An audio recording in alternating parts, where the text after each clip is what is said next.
And now, Chapter 29, the story of King Nrga.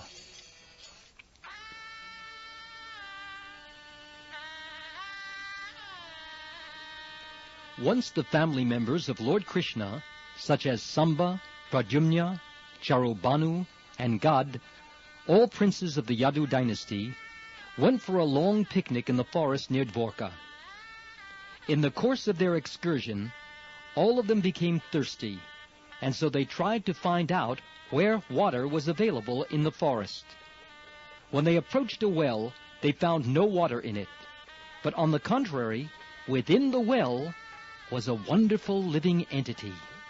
It was a large lizard, and all of them were astonished to see such a wonderful animal. They could understand that the animal was trapped and could not escape by its own effort, so out of compassion they tried to take the large lizard out of the well.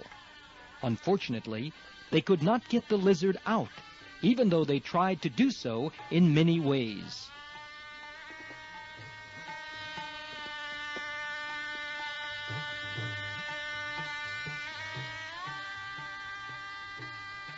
When the princes returned home, their story was narrated before Lord Krishna. Lord Krishna is the friend of all living entities. Therefore, after hearing the appeal from his sons, he personally went to the well and easily got the great lizard out simply by extending his left hand. Immediately, upon being touched by the hand of Lord Krishna, that great lizard gave up its former shape and appeared as a beautiful demigod, an inhabitant of the heavenly planets. His complexion glittered like molten gold. He was decorated with fine garments, and he wore costly ornaments around his neck. How the demigod had been obliged to accept the body of a lizard was not a secret to Lord Krishna, but still, for others' information, the Lord inquired, "My dear fortunate demigod, now I see that your body is so beautiful and lustrous. Who are you? We can guess that you are one of the best demigods in the heavenly planets. All good fortune to you. I think that you are not meant to be in this situation. It must be due to the results of your past activities that you have been put into the species of lizard life. Still, I want to hear from you how you were put into this position. If you think that you can disclose this secret, then please tell us your identity."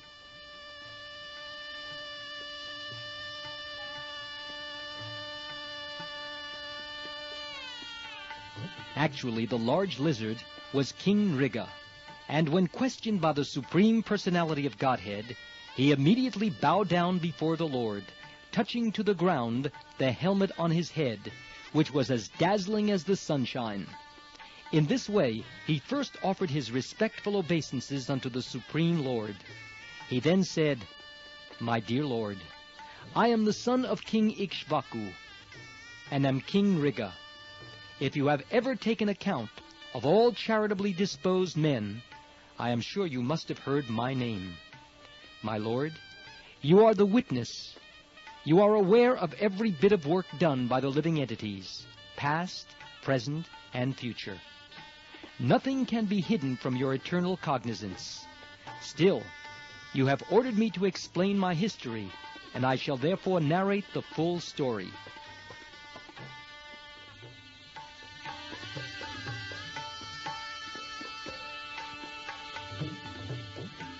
King Nrga proceeded to narrate the history of his degradation, caused by his karma kanda activities.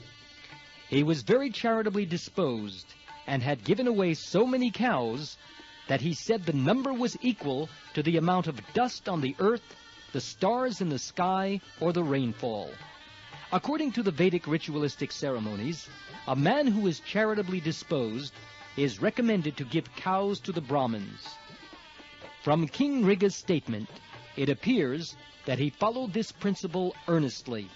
However, as a result of a slight discrepancy, he was forced to take birth as a lizard. Therefore it is recommended by the Lord in the Bhagavad Gita that one who is charitably disposed and desires to derive the benefit of his charity should offer his gifts to please Krishna. To give charity means to perform pious activities by which one may be elevated to the higher planetary systems. But promotion to the heavenly planets is no guarantee that one will never fall down. Rather, the example of King Nrga definitely proves that fruitive activities, even if very pious, cannot give us eternal, blissful life. As stated in the Bhagavad Gita, the result of work, either pious or impious, is sure to bind a man unless it is discharged as yajna on behalf of the Supreme Personality of Godhead.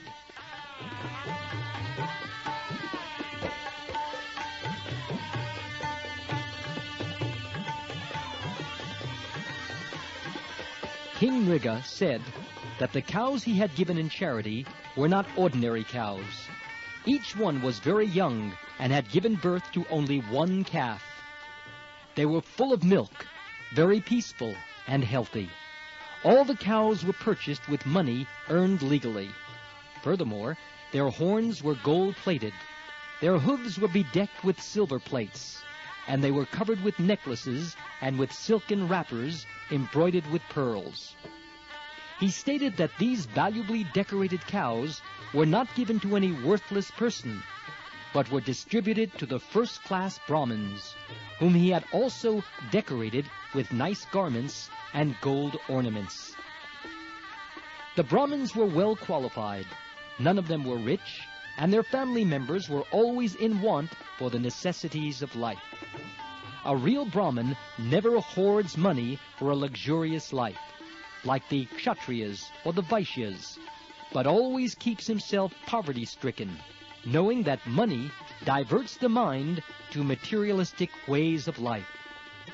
To live in this way is the vow of a qualified Brahmin, and all of these Brahmins were well situated in that exalted vow. They were well learned in Vedic knowledge. They executed the required austerities and penances in their lives and were liberal, meeting the standard of qualified Brahmins. They were equally friendly to everyone. Above all, they were young and quite fit to act as qualified Brahmins. Besides the cows, they were also given land, gold, houses, horses, and elephants. Those who were not married were given wives, maidservants, grains, silver, utensils, garments, jewels, household furniture, chariots, etc. This charity was nicely performed as a sacrifice, according to the Vedic rituals. The king also stated that not only had he bestowed gifts on the Brahmins, but he had performed other pious activities, such as digging wells, planting trees on the roadside, and installing ponds on the highways.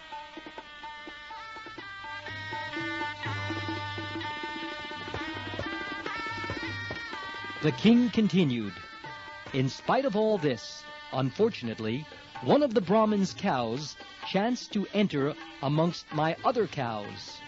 Not knowing this, I again gave it in charity to another Brahmin. As the cow was being taken away by the Brahmin, its former master claimed it as his own, stating, 'This cow was formerly given to me, so how is it that you are taking it away?' Thus there was arguing and fighting between the two Brahmins, and they came before me and charged that I had taken back a cow I had previously given in charity. To give something to someone and then take it away is considered a great sin, especially in dealing with a Brahmin. When both the Brahmins charged the king with the same complaint, he was simply puzzled as to how it had happened. Thereafter, with great humility, the king offered each of them 100,000 cows in exchange for the one cow that was causing the fight between them. He prayed to them that he was their servant, and that there had been some mistake. Thus, in order to rectify it, he prayed that they be very kind upon him, and accept his offer in exchange for the cow. The king fervently appealed to the Brahmins not to cause his downfall into hell because of this mistake. A Brahmin's property is called Brahmasva, and according to Manu's law, it cannot be acquired even by the government. Both Brahmins, however, insisted that the cow was theirs and could not be taken back under any condition. Neither of them agreed to exchange it for the 100,000 cows. Thus, disagreeing with the king's proposal, both Brahmins left the place in anger, thinking that their lawful position had been usurped.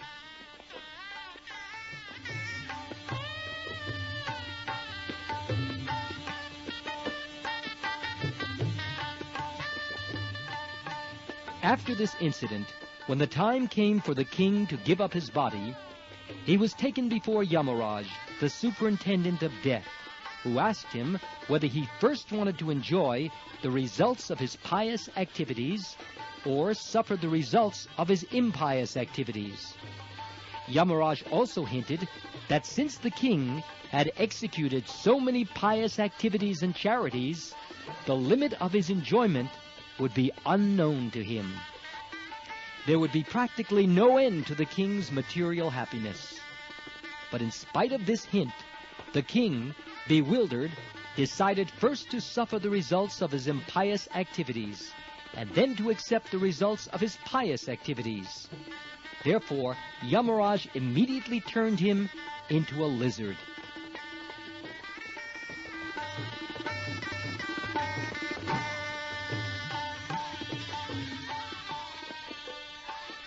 King Nrga had remained in the well as a big lizard for a very long time.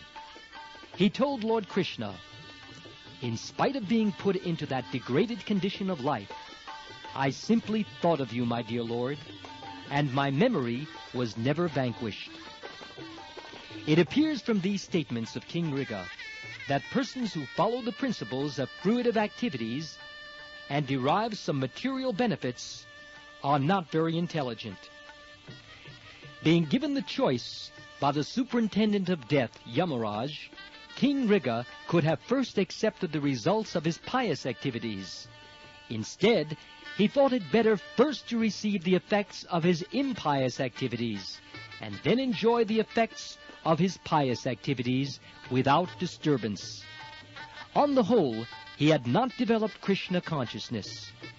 The Krishna-conscious person develops love of God, Krishna, not love for pious or impious activities. Therefore, he is not subjected to the results of such action. As stated in the Brahma Samhita, a devotee, by the grace of the Lord, does not become subject to the reactions of fruitive activities.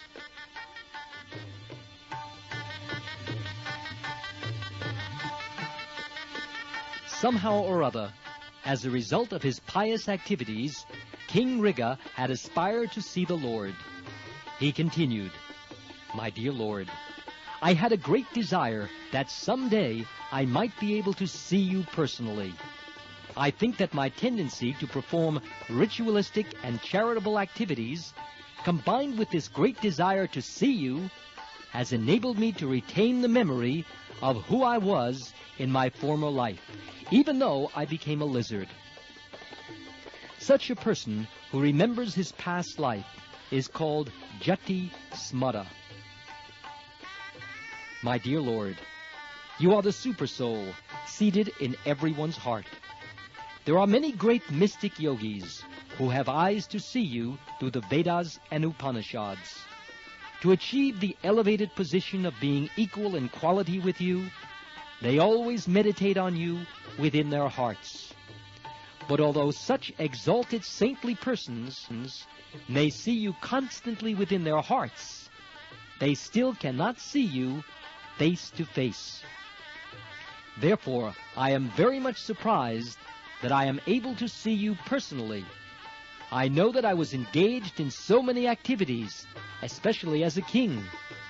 Although I was in the midst of luxury and opulence, and was subject to so much of the happiness and misery of material existence, I am so fortunate to be seeing you personally. As far as I know, when one becomes liberated from material existence, he can see you in this way.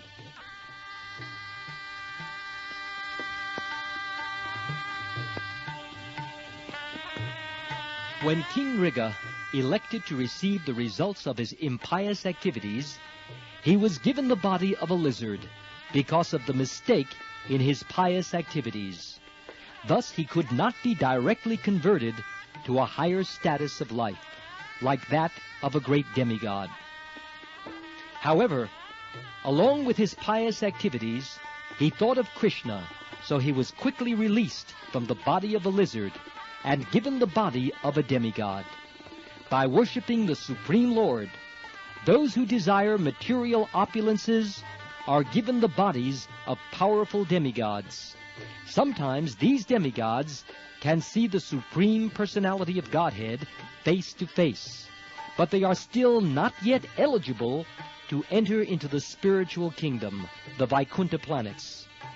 However, if the demigods continue to be devotees of the Lord, the next chance they get, they will enter into the Vaikuntha planets.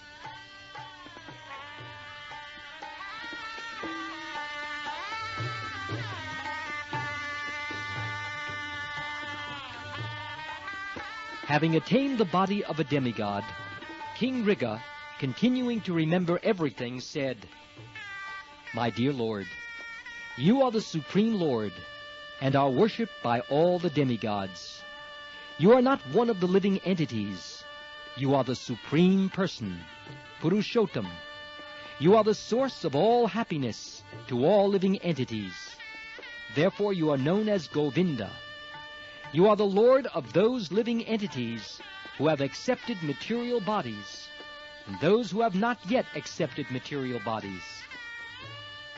Among the living entities who have not yet accepted material bodies are those who hover in the material world as evil spirits or live in the ghostly atmosphere. However, those who live in the spiritual kingdom, the Vaikuntha Lokas, have bodies not made of material elements. You, my Lord, are infallible. You are the supreme, the purest of all living entities. You live in everyone's heart. You are the shelter of all living entities, Narayan. Being seated in the heart of all living beings, you are the supreme director of everyone's sensual activities. Therefore you are called Rishikesh.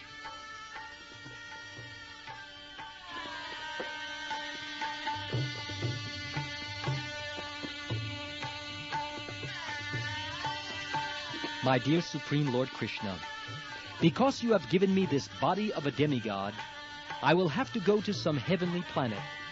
So I am taking this opportunity to beg for your mercy, that I may have the benediction of never forgetting your lotus feet, no matter to which form of life or planet I may be transferred. You are all-pervading, present everywhere, as cause and effect. You are the cause of all causes, and your power is unlimited. You are the absolute truth, the Supreme Personality of Godhead, and the Supreme Brahman. I therefore offer my respectful obeisances unto you again and again. My dear Lord, your body is full of transcendental bliss and knowledge, and you are eternal. You are the master of all mystic powers. Therefore you are known as Yogeshvar. Kindly accept me as insignificant dust at your lotus feet.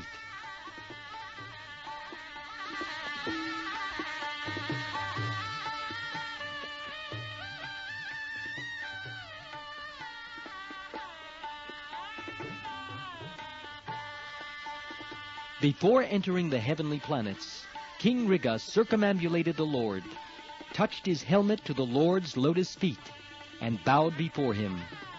Seeing the airplane from the heavenly planets present before him, he was given permission by the Lord to board it. After the departure of King Nrga, Lord Krishna expressed his appreciation for the king's devotion to the Brahmins, as well as his charitable disposition and his performance of Vedic rituals. Therefore, it is recommended that if one cannot directly become a devotee of the Lord, one should follow the Vedic principles of life. This will enable him one day to see the Lord by being promoted either directly to the spiritual kingdom or indirectly to the heavenly kingdom, where he has hope of being transferred to the spiritual planets.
At this time, Lord Krishna was present among his relatives, who were members of the Kshatriya class. To teach them through the exemplary character of King Nrga, he said, "Even though a Kshatriya king may be as powerful as fire, it is not possible for him to usurp the property of a Brahmin and utilize it for his own purpose. If this is so, how can ordinary kings who falsely think themselves the most powerful beings within the material world usurp a Brahmin's property? I do not think that taking poison is as dangerous as taking a Brahmin's property. For ordinary poison, there is treatment. One can be relieved from its effects. But if one drinks the poison of taking a Brahmin's property, there is no remedy for the mistake." The perfect example was King Nrga. He was very powerful and very pious, but due to the small mistake of unknowingly usurping a Brahmin's cow, he was condemned to the abominable life of a lizard. Ordinary poison affects only those who drink it, and ordinary fire can be extinguished simply by pouring water on it. But the Arani fire, ignited by the spiritual potency of a Brahmin, can burn to ashes the whole family of a person who provokes such a Brahmin.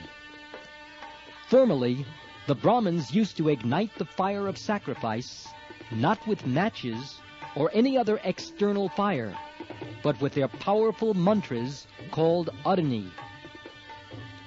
If someone even touches a Brahmin's property, he is ruined for 3 generations. However, if a Brahmin's property is forcibly taken away, the taker's family, for 10 generations before him and 10 generations after, will be subject to ruination. On the other hand, if someone becomes a Vaishnav, or devotee of the Lord, 10 generations of his family before his birth and 10 generations after will be liberated.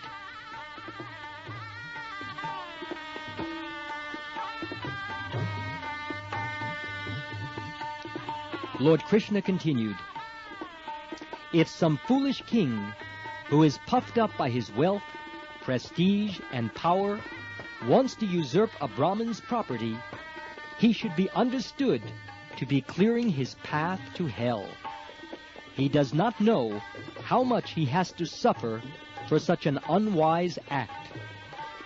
If someone takes away the property of a very liberal Brahmin, who is encumbered by a large dependent family, then such a usurper is put into the hell known as Kumbipak. Not only is he put into this hell, but his family members also have to accept such a miserable condition of life. A person who takes away property which has either been awarded to a Brahmin or given away by him is condemned to live for at least 60,000 years as miserably as an insect in stool. Therefore I instruct you, all my boys and relatives present here, do not, even by mistake, take the possession of a Brahmin and thereby pollute your whole family. If someone even wishes to possess such property, let alone attempts to take it away by force, the duration of his life will be reduced.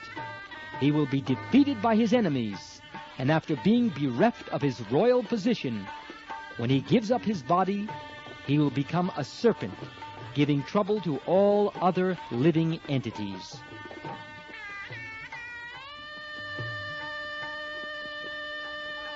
My dear boys and relatives, I therefore advise you that even if a Brahmin becomes angry with you and calls you ill names or cuts you, still you should not retaliate. On the contrary, you should smile, tolerate him, and offer your respects to the Brahmin. You know very well that even I myself offer my obeisances to the Brahmins with great respect, 3 times daily. You should therefore follow my instruction and example. I shall not forgive anyone who does not follow them, and I shall punish him. You should learn from the example of King Nrga that even if someone unknowingly usurps the property of a Brahmin, he is put into a miserable condition of life. Thus Lord Krishna, who is always engaged in purifying the conditioned living entities, gave instruction not only to his family members and the inhabitants of Dwarka, but to all the members of human society. After this, the Lord entered his palace.